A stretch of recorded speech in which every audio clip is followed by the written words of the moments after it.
আজকে রেসিপি সরষে ইলিশ।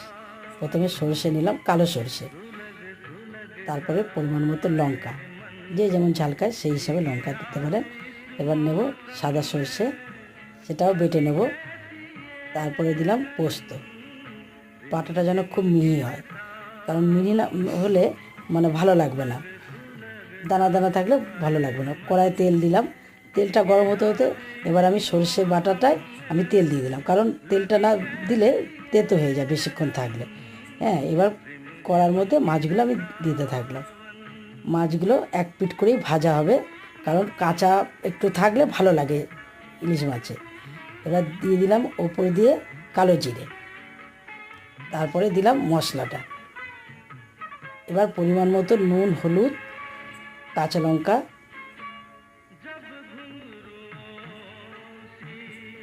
দিয়ে 10 মিনিট মতো